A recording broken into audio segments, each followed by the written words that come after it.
Hello and welcome back to my channel, The Future Empress. My name is Anna and today I'm gonna wrap up my reading for September and also comment on some of the movies and TV shows that I watched during this month.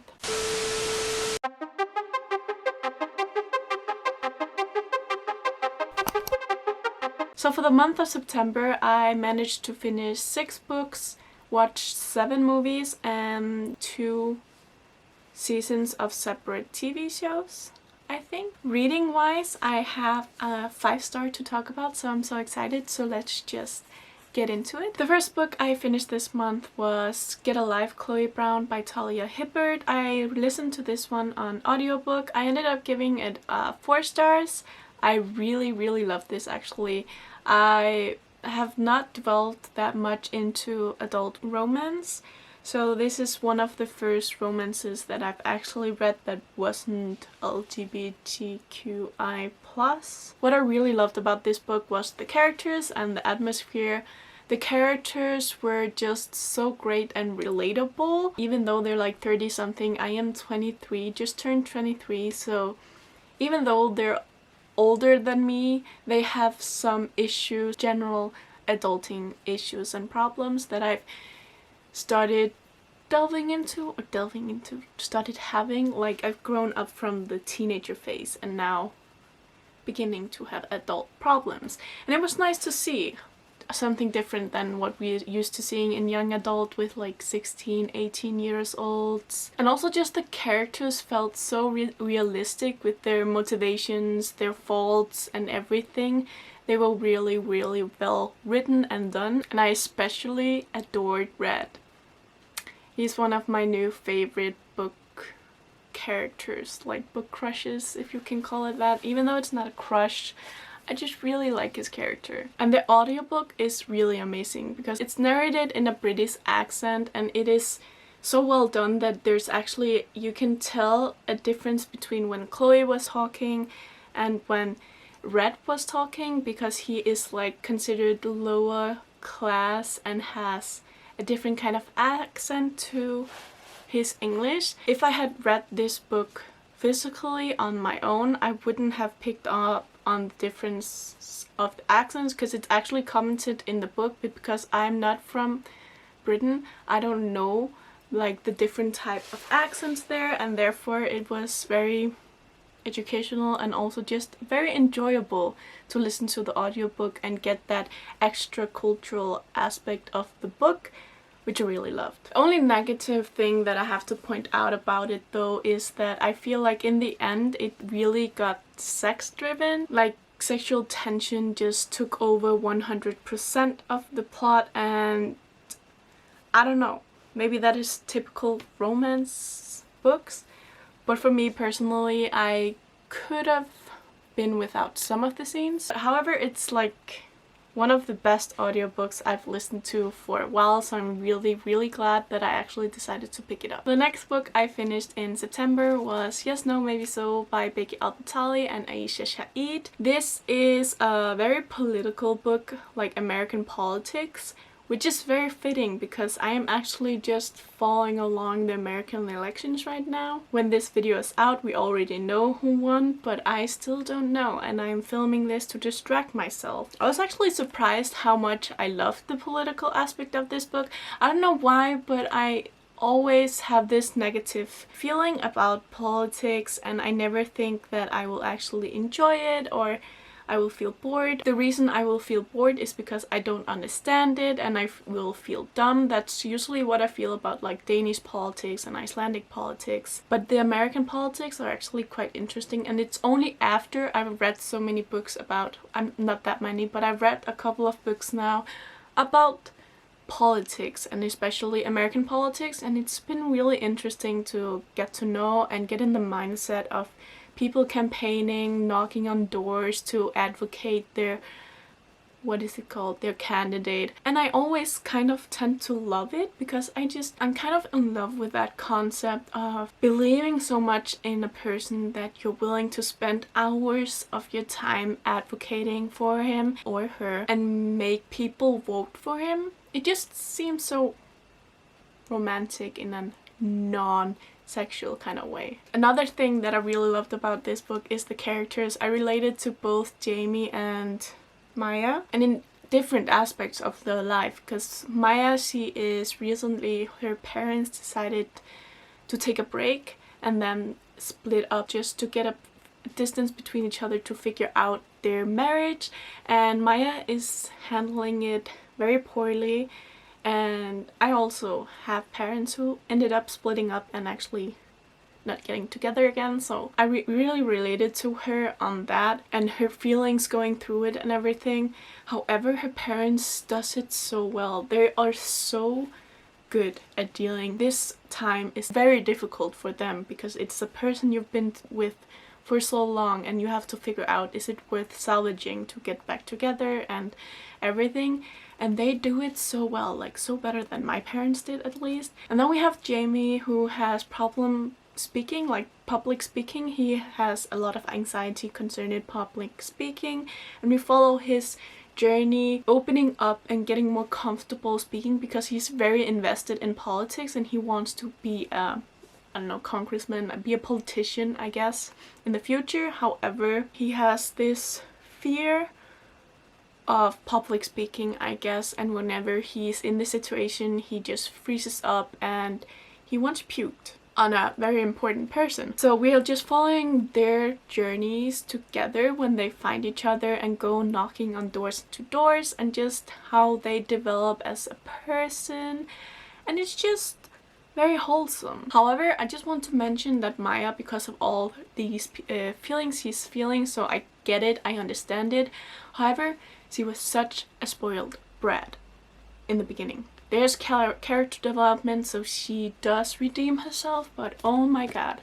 In the beginning, I just wanted to like knock some sense into her brain and just, I don't know if that's just teenagers today or something, because I would never speak to my parents in the way she does in certain places in this book. But even though when I was at my lowest, I wouldn't have said the things she did. It's character development. It's part of the book, I think. So I have a lot of tabs, and the orange one indicates things that either I find problematic or just makes me angry with the storyline.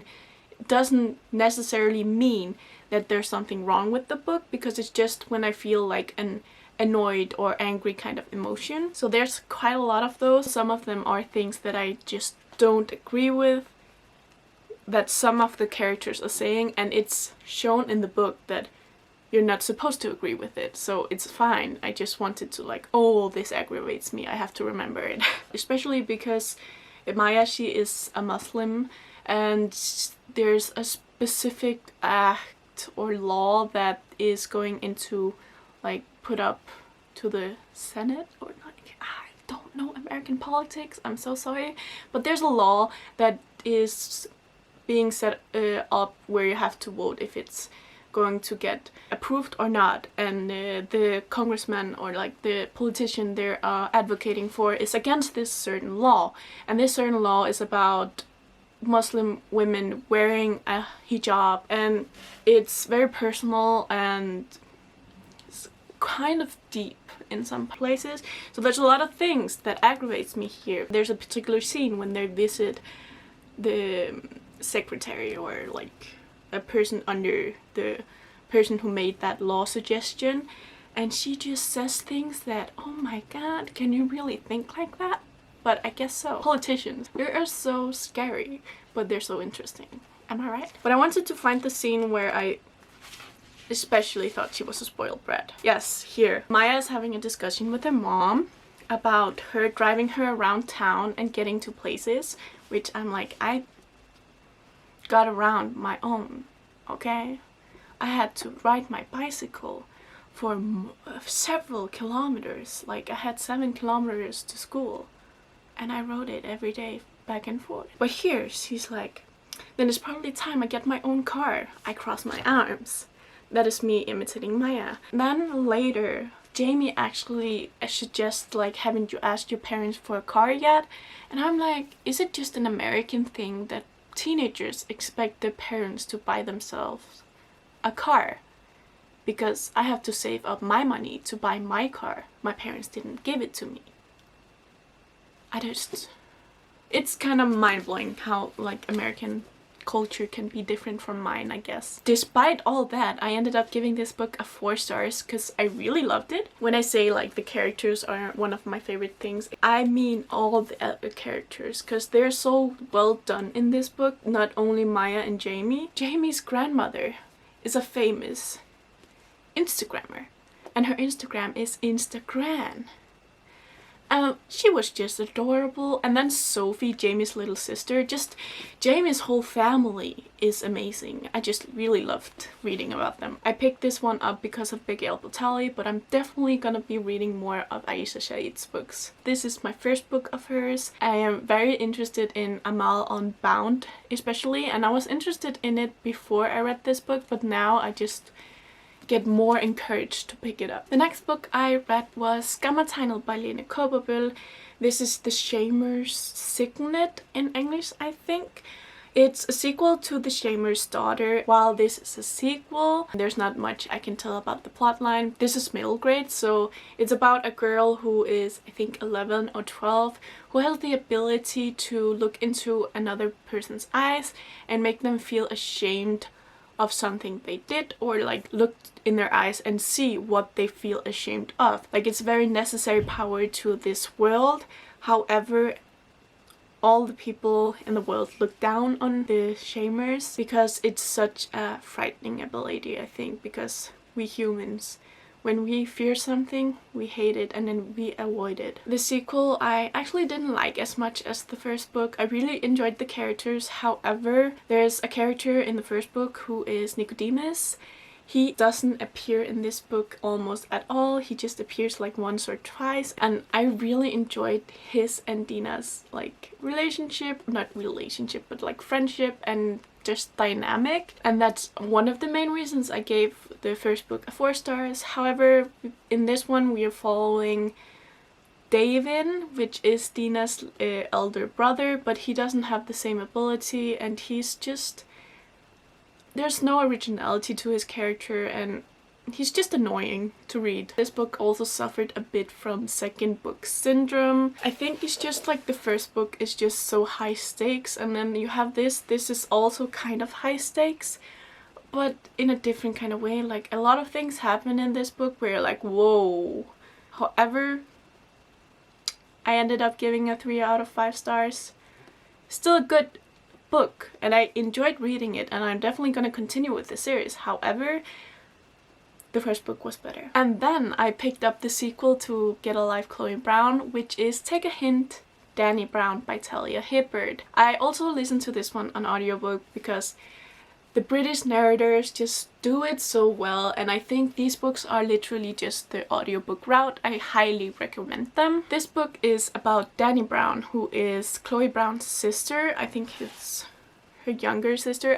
I really love Dani Brown because she's different from Chloe in the aspect that she is more spiritual. However, she has a difficulty to connect emotionally to another person. However, she's very sexually active, and this book starts out with her wishing to a goddess for a new friends with benefits partner, and it's all about Dani taking a hint from the goddess that a very beautiful and handsome Saphir is her next friends with benefits partner. However, just friends? That's a good question. It's a romance, what do you expect? It was kind of predictable. However, I just really enjoyed the characters in general. Talia Hibbert just writes so good characters. This book just didn't have that much plot. Whereas Get a Life Chloe Brown, she has this list she wants to fulfill because she is in an accident where she realizes that she hasn't done much with her life. And then she goes on this quest to do the things she never did and get a life, basically.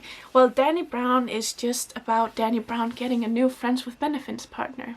There's a lot of character development, and it's a very heavily character-driven book. So if you really like that, I don't think you will have a problem with this book. Me, as a person who actually like character-driven books, felt a bit of lacking with the plot. I still ended up giving it a 4 out of 5 stars because it was amazing. The next book I finished reading in September was An Absolutely Remarkable Thing by Hank Green. So Hank Green is John Green's brother, and this is his first book, I think, and I loved it. I gave it 5 out of 5 stars. It was so amazing, and honestly, it's been such a long time since I read a 5 stars, or personally for me 2 months is a long time, okay? So I am so glad I read this book. I rented it from the library, that's why I don't have the physical copy. I read it physically though, but I returned my copy to the library because I didn't want to get a penalty just so I can show you guys the physical cover in this video. No, I returned it already. From like the first page, I was hooked. I was like, oh, 5 stars. Feelings tingling, like this is a potential 5 stars, and it just kept on being amazing. So it's written in a kind of biography kind of way, where it's April May telling her story of how she found the Carls, which is the big statue thingies that is the science fictional aspect of the story, and how she got famous because of it, and how she kind of used that fame and manipulated and everything.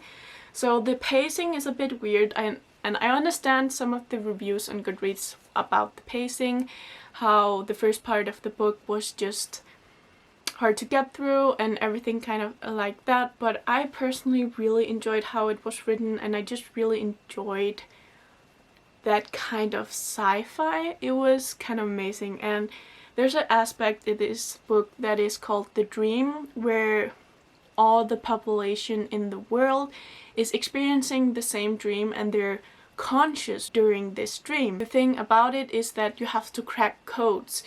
It's like an escape room kind of thing, but it's just with codes. So you crack a puzzle and then you receive a number that is used for something that I won't spoil for you guys. But that kind of aspect really reminded me of Ready Player One by Ernest Cline, in the way that they're on a quest of finding something out, because in Ready Player One they're on a quest to solve these Easter eggs that a millionaire that made this VR game possible. And it gave me the same kind of vibes, also because it references a lot of pop culture as well. And personally, I really enjoy when books does that. It just sets the time so well, and even though it's like current time it's written in, I don't know, I really like that kind of aspect of the book. And it's the same thing with Ready Player One. It's a very character-driven book as well, and this time it just worked. So if you're not that into character-driven books, this book might not be a 5-star for you. However, I think you will still enjoy it. It is an enjoyable read, and especially if you're in the community of doing something and have a following, it's quite an interesting take on what you see behind the scene, like that people are actually aware of their following and they're trying to produce content and do things to gain more following and gain more power in that sense. It's one of my favorite books of all time now, and I can't wait to read the sequel. The last book that I read in September was a book that I never expected that I would actually pick up. I own this book. I only bought it for one reason, and that is because I watched the movie and there's a quote in the movie that I knew was in the book that I wanted to highlight.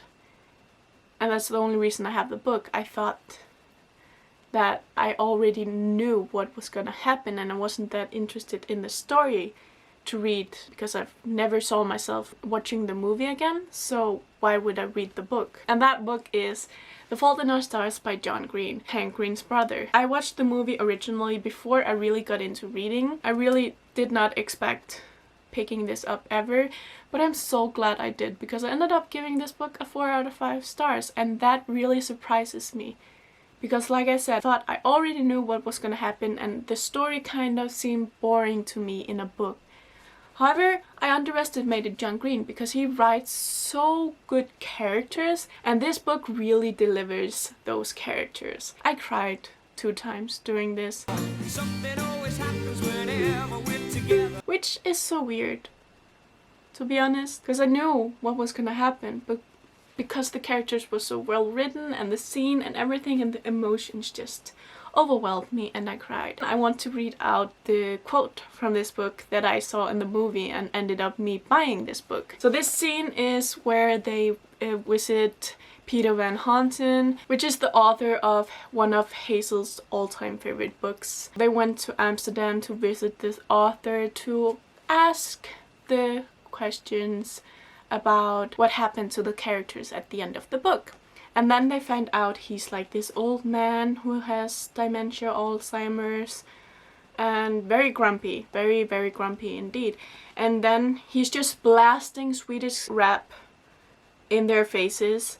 And then Augustus gets mad and he's like, "I'm sorry, sir, but I don't speak Swedish." And then Peter Van Houten goes, "The important thing is not whatever nonsense the voices are saying, it is what the voices are feeling." And that is such an important quote for me as a K-pop fan. And I explained that more in depth during my Stranger Things Readathon vlog, which is, by the way, all the books that I read this month is for that readathon. So if you want to, I don't know, see my initial reactions while I read the books, go and watch those vlogs. There are 3. I ended up giving it 4 out of 5 stars. Really enjoyed it. I listened to the audiobook though. It was the last 3 days of the month, so just listen to the audiobook. And I'm surprised. I had no expectations going in. I actually had expectations to not like this book, and I was so pleasantly surprised. Like, don't judge a book, okay? Read it before you can judge it.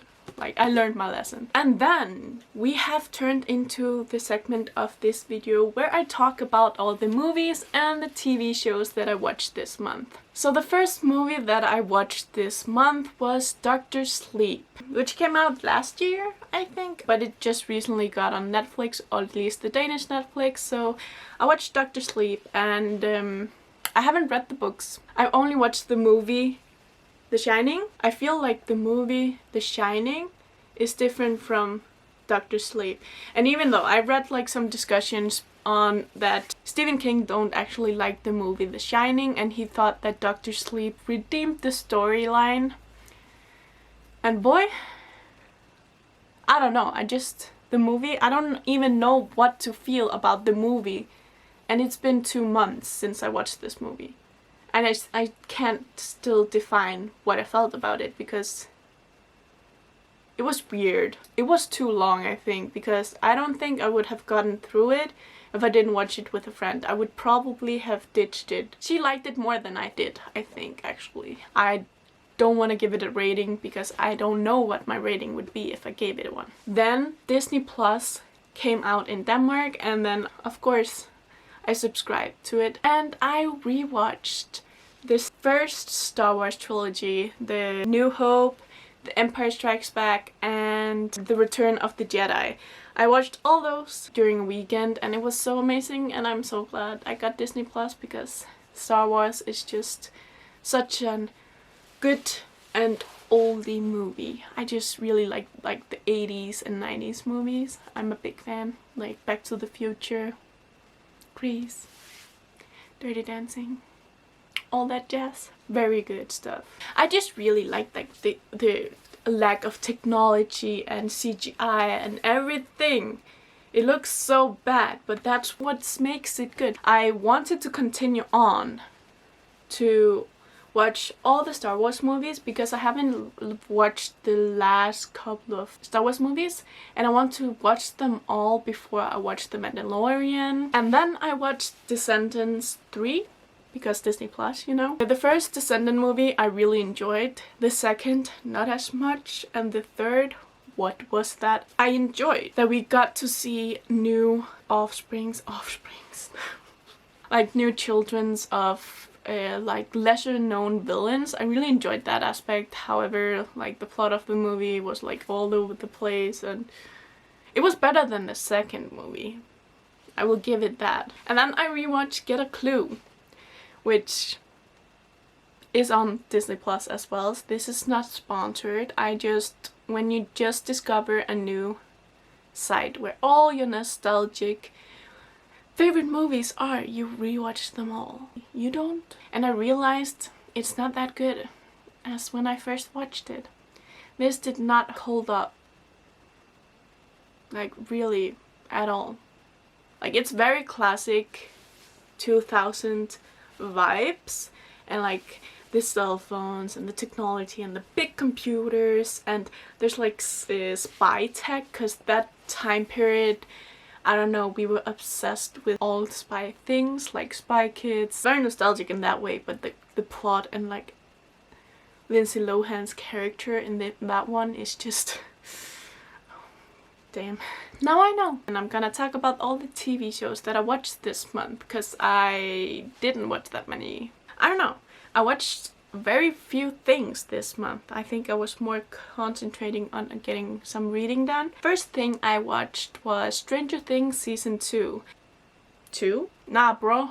Season 3. When Season 3 came out last year, I watched the first couple of episodes and I was so like, oh, I'm gonna love this as well.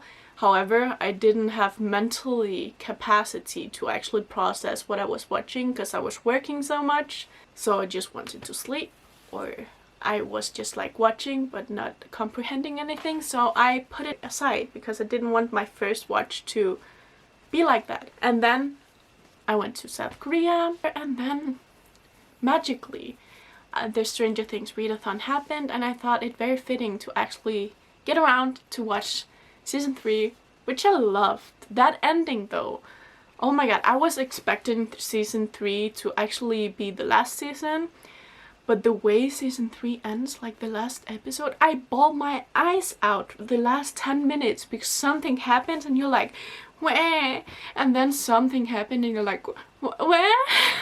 And yeah, it's very emotional and it was very good. I really enjoyed it. Like, also just there's so much iconic things in Season 3 from the 80s. If you have never gotten into Stranger Things yet, I highly recommend it. I am one of the people who actually didn't enjoy Season 1 that much, so when I watched Season 1 when it first originally came out, I was like, meh, I'm probably not gonna continue with this series.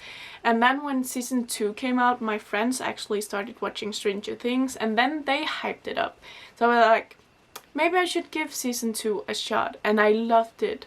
Like, one of my favorite season TV shows of all time. Maybe you will like the Season 2 more than Season 1 as well, if you're one of those people who actually didn't like Season 1 that much, and that's the reason you didn't continue with the series. I am here telling you, continue, because Season 2 gets so much better. I forgot to mention, I'm currently rewatching Doctor Who, and I watched Season 2 of Doctor Who. I loved it, of course, because I love Doctor Who. Who doesn't?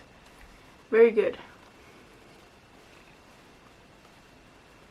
That is all that I read, watched during the month of September. These are the physical books of the things I read, and then these are the things that I watched. Thank you so much for watching. I hope you enjoyed this video, and see you next time. Bye!